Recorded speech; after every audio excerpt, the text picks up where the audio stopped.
Assalamualaikum warahmatullahi wabarakatuh. Perkenalkan saya ada Saura Amalia dengan NIM 0023093 dari kelompok ketiga. Kali ini akan mempresentasikan mengenai laporan praktikum anatomi 2.1 yaitu di blok sistem ginekologi dan reproduksi.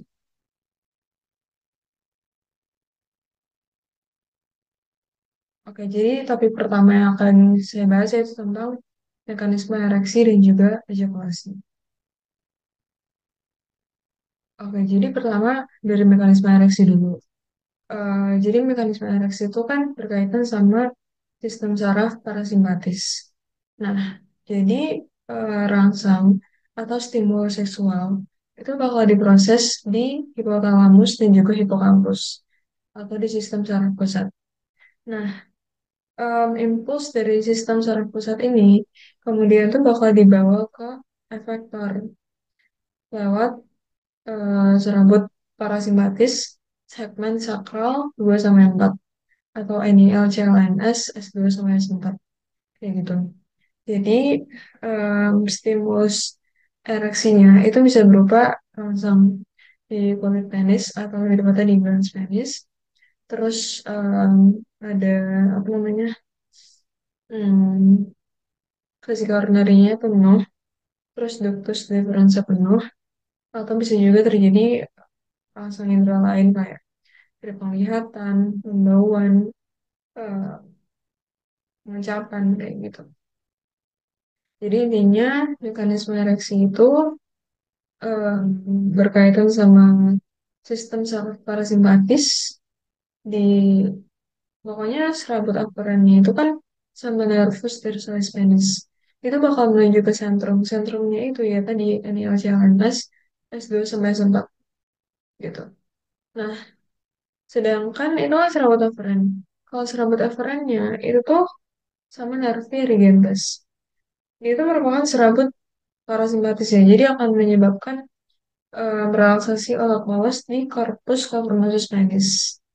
Terus juga akan menyebabkan dilatasi arterial hallucinae di corpus cavernosum penis yang akan menyebabkan karena arterinya dilatasi, jadinya darah itu bakal masuk ke corpus cavernosum. Lebih tepatnya masuk ke dalam cavernae atau rongga-rongganya. Jadi bisa kelihatan ya di gambar ini. Ini kan ini tuh kan corpus cavernosum. Ini corpus cavernosum. Nah, di tengah di bukan tengahnya, di dalamnya kan kelihatan kayak ada rongga-rongga gitu kan. Nah, itu namanya overnight. Jadi, karena waktu ereksi ini tuh terjadi dilatasi arterial hallucinae, em, jadi darah itu akan masuk ke dalam cavernae ini, sehingga menyebabkan kan di sekeliling si corpus cavernosum itu kan ada tunika yang lapisin, namanya tunika albuginea. Nah, karena darahnya tuh ngumpul di dalam cavernae, jadinya tunika albugineanya bakal meregang.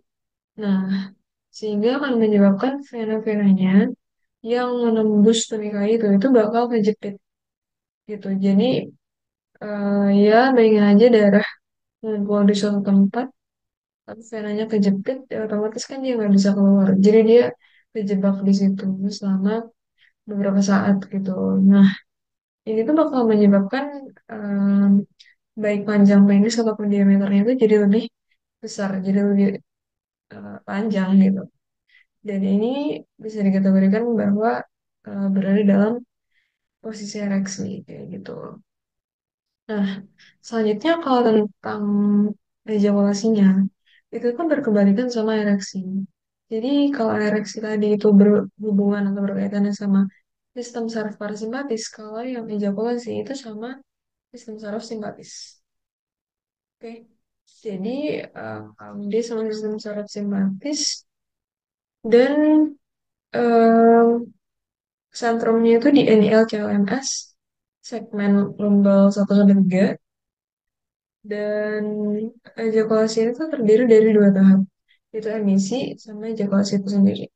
Emisi itu transmisi cairan semen ke uretra sedangkan ejakulasi itu ya cairan semennya keluar dari OUE gitu dari ostium uretra eksternum. Nah, untuk mekanismenya jadi reseptor itu akan membawa jaras aferen oleh nervus pudendus. Nah, proses pada sistem saraf pusat oleh LCLMS L1 sampai L3 itu bakal ngasih efek berupa proses emisi, yang mana akan terjadi kontraksi dari berbagai struktur um, di genitalia pria ini ya. Itu dari mulai ada kontraksi dari dinding lotus deferens, kontraksi dari otot-otot fasciculus seminalis, bulba uratralis, terus juga kontraksi dari sphincter vesicularia. Nah, selain itu, proses ejakulasi itu juga apa ya menyebabkan kontraksi dari arterial racinae, sehingga bisa ngalirin darah darah yang tadinya kekumpul dan kejebak di dalam korpus kavernosum jadi bisa ngalir ke frenula dan ditambah ada kontraksi juga dari musculus bulbocavernosus sama sorry no musculus bulbus sponiosus dan musculus ischiocavernosus sehingga terjadi dorongan mekanis yang akan mendorong cairan semen keluar dari OUE gitu. Itu dia mekanisme dari ereksi dan juga ejakulasi. Jadi intinya ya udah ereksi itu sama serabut parasimpatis, sistem saraf parasimpatis kalau ejakulasi sama yang simpatis kayak gitu. Nah, selanjutnya ya udah ini gambaran aja. Jadi maksudnya kalau ereksi kan penisnya tegak gitu dan ya kurang lebih kayak gitu. Jadi em, tapi waktu udah selesai ejakulasi ya udah bakal kembali lagi ke posisi semulanya kayak gitu. Nah, nextnya masih berhubungan sama ereksi ejakulasi, yaitu tentang gland-glandnya nih. Jadi kan em, apa ya ereksi sama ejakulasi itu kan dia mengeluarkan cairan semen ya, yang mana cairan semen itu mengandung banyak komponen. Jadi komponennya itu ada sekret dari macam-macam, yang mana itu tuh dihasilkan sama, maksudnya beberapa tuh dihasilkan sama em, ya maksudnya dihasilkan itu sama kelenjar-kelenjar atau glandula-glandula yang ada di genitalia pria. Yaitu dari mulai glandula vesicularis, glandula prostat, glandula bulboretralis. Nah, dari mulai glandula vesicularis juga dulu itu yang hijau ini. Itu tuh dia intinya menghasilkan sekret yang mengandung fruktose sama prostaglandin. Fruktose itu buat apa? Fruktose itu buat nutrisi sperma. Kalau prostaglandin itu buat motility sperma. Jadi dua-dua ini sangat-sangat berperan besar dalam apa ya? Ya dalam perkembangan sperma gitu. Karena dan sekretnya akan ditambahkan pada cairan semen gitu ya. Nah, lanjut aja kalau kelenjar prostat itu yang ini, dia itu menghasilkan sekret yang bersifat basa atau alkalis. Kenapa basa? Kenapa harus basa? Karena dia itu harus menetralisir suasana asam di vagina gitu. Jadi komponennya itu ada asam sitrat sama fosfatus asam. Mungkin kadang-kadang kayak kok asam gitu, padahal tadi katanya basa. Ya itu namanya aja karena sebenarnya dia um, kandungannya basa gitu. Jadi alkalis dan bakal menetralkan pH vagina yang rendah kayak gitu. Nah, oh ya prostat ini tuh apa namanya dia tuh kayak cairan yang kayak susu gitu loh karena warnanya itu agak keputihan dan ditambahkannya itu ke cairan semen waktu ejakulasi. Maaf. Dan selanjutnya glandula bulboretralis atau papri itu tuh dia menghasilkan mukus untuk pelumas. Jadi untuk pelumas sebelum koitus. Kayak melicinkan gitu lah intinya. Jadi mukus untuk pelumas dihasilkan sama bulboretralis. Gitu.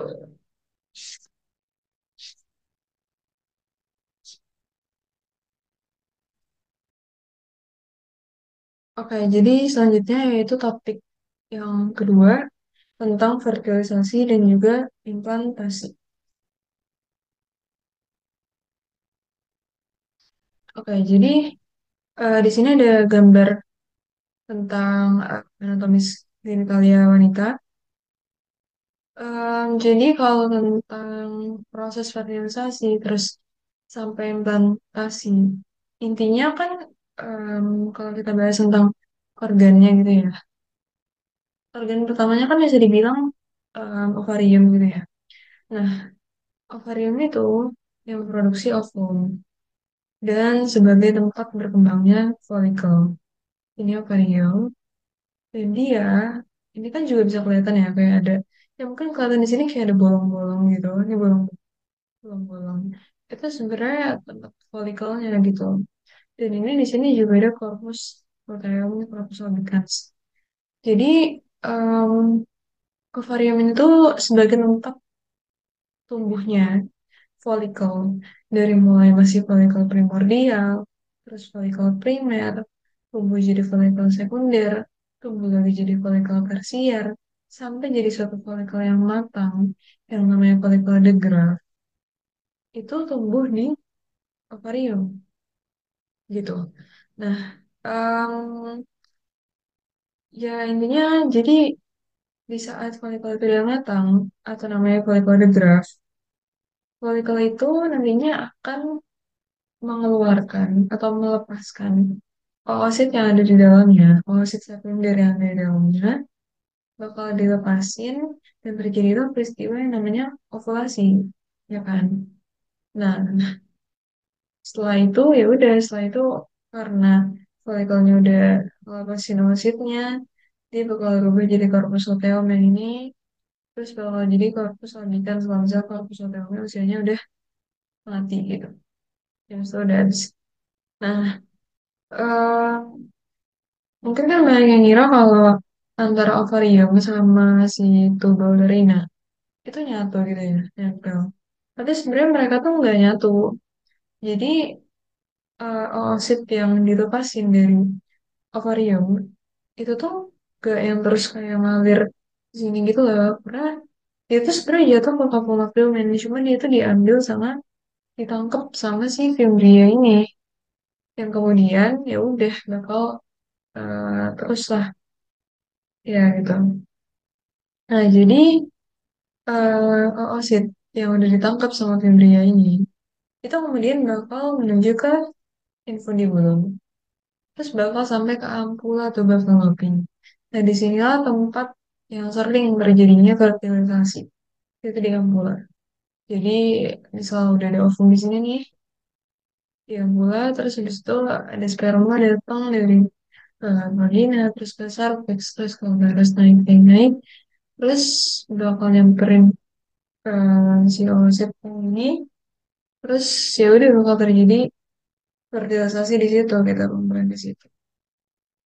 Dan ya akan membentuk suatu em, hasil fertilisasi ya individu baru embrio yang normalnya itu seharusnya akan jalan ke sini sini sini sampai ke uterus terus akan mengalami implantasi di uterus.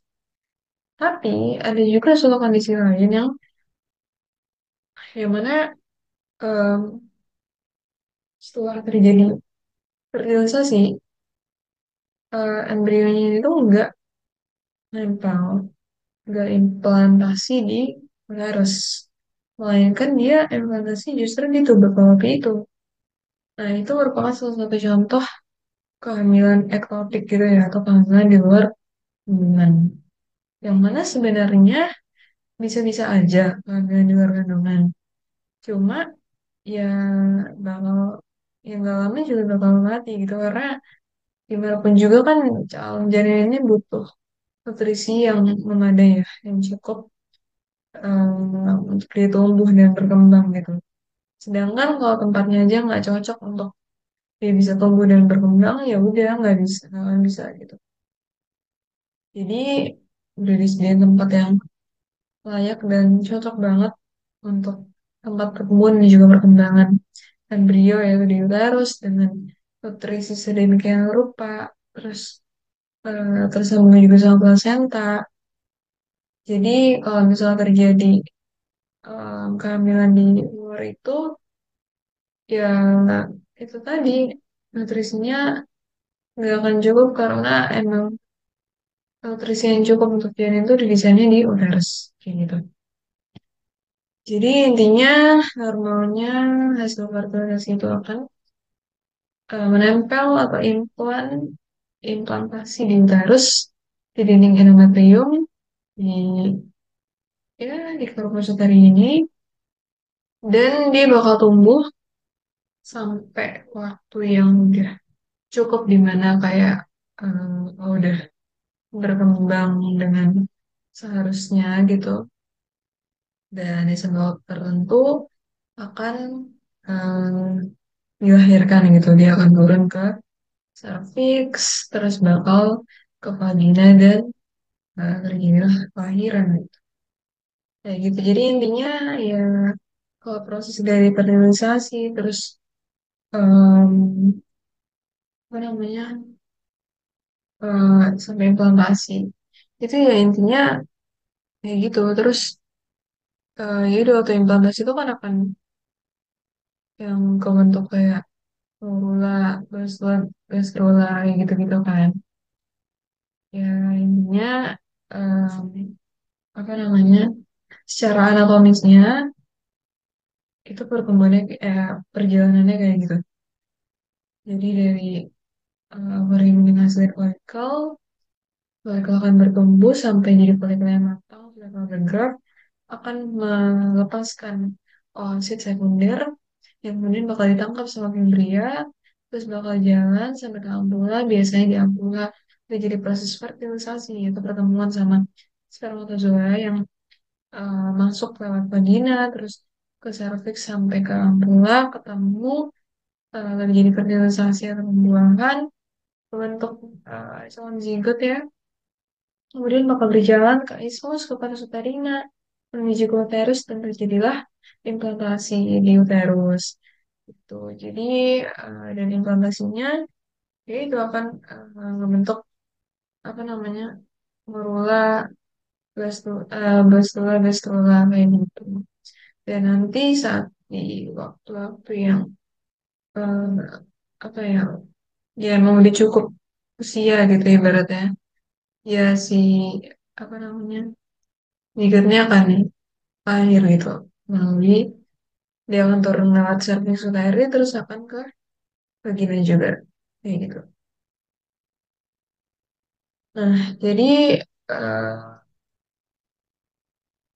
itu tadi ya fase perkembangan pada embrio di uterus itu kan ada fase morula, blastula sama gastrula ya. Nah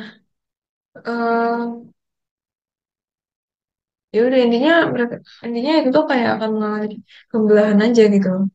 Jadi em, apa ya, intinya pembelahan yang lama-lama tuh soalnya jadi banyak banget dan ya udah akan terbentuk suatu individu baru gitu. Kayak gitu. Nanti akan terbentuk organ-organ yang itu akan bertahap banget ya em, tahapannya gitu.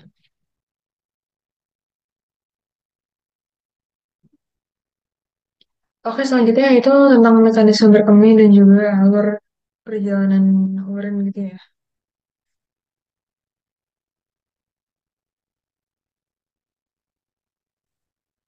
Oke, jadi em, pertama dari alur perjalanan urin dulu kali ya. Jadi em, ya dari gambar ini bisa terlihat kalau di organ-organ uropoetika ini awalnya itu dari ginjal, terus ada ureter, terus bakal ke vesicularia, dan bakal ke uretra kayak gitu. Nah, pertama dari organ yang pertama dulu itu ginjal. Nah, di ginjal ini ya kan terjadi penyaringan darah gitu lah ya. Ginjal kan ada bagian ada korteks, ada medula. Korteksnya yang bagian luar, medula yang dalam. Ada papilla renalis, ada piramida renalis, kayak gitu. Terus ada calis minor, calis mayor. Nah, ya itu masuk ke fungsi renalis. Terus intinya tuh di ginjalnya terjadi tiga tahapan ya.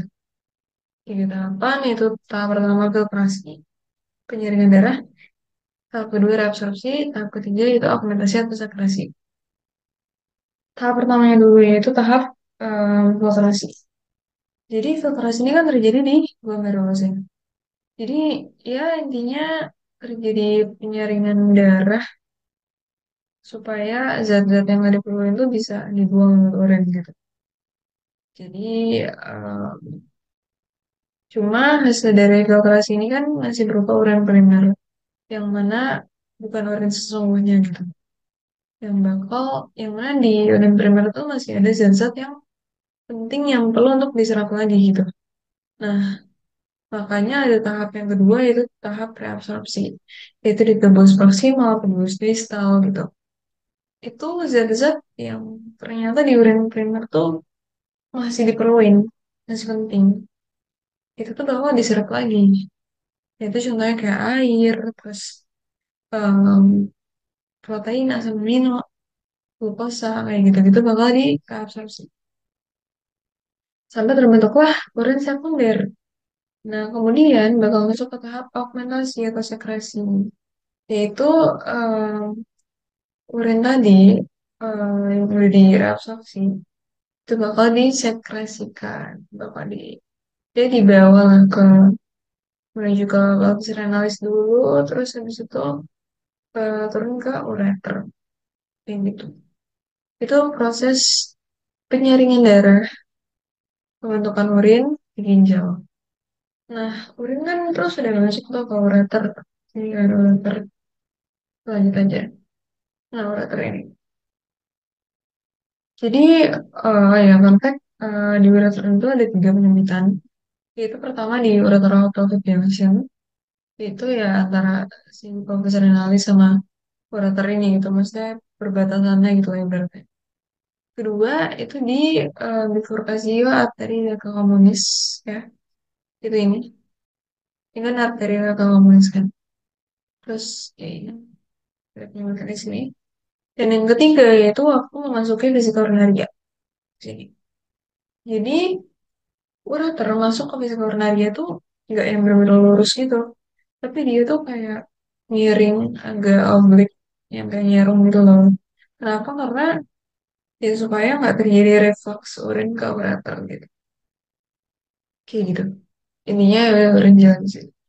Dan di tiga penyempitan itu tuh rawan terjadi ureterolitiasis atau batu ureter. Kayak gitu. Terus urin udah menuju ureter dia bakal masuk ke vesika urinaria. Buat apa? Buat ditampung. Nah, ini vesika urinaria dan ya udah vesika urinaria urin bakal ditampung di situ. Habis itu urin bakal menuju ke uretra. Nah, uretra ini tuh kalau di cewek kan pendek ya. Cuma sekitar 4 cm, 5 cm gitu lah mungkin. Tapi kalau di cowok tuh panjang, yaitu sekitar 18 sampai 20 cm. Dan dia tuh berkala-kala gitu lah kalau di cowok. Ya mungkin di sini kan kelihatannya lurus ya, cuma selagi kayak gini. Jadi dia berkala-kala dan panjang. Dan sampai dia tuh punya empat pars. Yaitu pars pertama itu ada pars preprostatika. Sesuai namanya aja berarti kan letaknya itu di sebelum prostat ya atau di atas prostat. Itu yang ini yang pendeknya. Terus selanjutnya ada pars prostatika yang di sekelilingnya ada prostat dan dia menembus prostat. Terus yang ketiga itu ada pars membranacea. Dan yang terakhir ada pars spongiosa atau pars permukaan ya. Pars yang paling panjang. Jadi intinya orang bakal melewati pars-pars uretra ini yang cowok. Kalau di cewek ya udah tinggal meluruskan aja gitu. Terus ya udah orang bakal keluar lewat ostium uretra eksternal hallway kayak gitu. Ini gambaran ya kelihatan lurusannya kayak gini. Jadi eh ipars seketika ipars membran saya ya segini dong nih. Terus ini ada pars pengisi. Urin keluar lewat sini. Itu dia alur pembentukan atau perjalanan urin. Nah, terus kalau ngomongin tentang mekanisme berkemih, Nah, jadi ada mekanismenya ya. Em, jadi waktu volume urin di vesika urinaria itu kayak udah 300-an mililiter, vesika urinaria itu bakal meregang dan bakal mengirimkan impuls aferen ke sentrum, ke otak. Sehingga orang itu akan sadar kalau dia harus berkemih gitu. Nah, sedangkan enggak. Jadi impuls aferen itu kan em, akan dibawa serabut aferen melalui nervis memiliki Pavliki menuju ke medula spinalis sakral 2 sampai 4 dan sebagian serabut aferen itu akan berjalan bersama saraf simpatis dan masuk ke medula spinalis segmen membran 1 dan 2. Nah, sedangkan itu kan yang aferennya. Kalau aferennya itu bakal berjalan melalui medula spinalis segmen sakral 2 sampai 4 yang akan meningkatkan kontraksi muskulus detrusor vesikae dan merelaksasi muskulus sphincter vesikae. Nah, impuls aferen lainnya yang dikirim sama nervus pudendus itu akan merelaksasi muskulus sphincter retrax kayak gitu. Dan refleks berkemih itu bisa dihambat sama aktivitas korteks cerebri. Kayak gitu intinya ya kayak gitu lah mekanisme dari berkemih. Ya udah karena udah dibahas tentang 3 topik tadi yaitu dari mulai mekanisme ereksi ejakulasi sampai ke glandula-glandula yang ikut berkontribusi dalam cairan semen, terus yang KDRS dan ejakulasi, terus juga tadi udah dibahas tentang apa ya proses fertilisasi sampai terjadi implantasi di wanita, terus juga tentang alur perjalanan urin, terus mekanisme berkemih itu gimana, udah selesai. Jadi sekian video laporan praktikum anatomi dari saya. Kurang lebihnya mohon maaf. Terima kasih. Wassalamualaikum warahmatullahi wabarakatuh.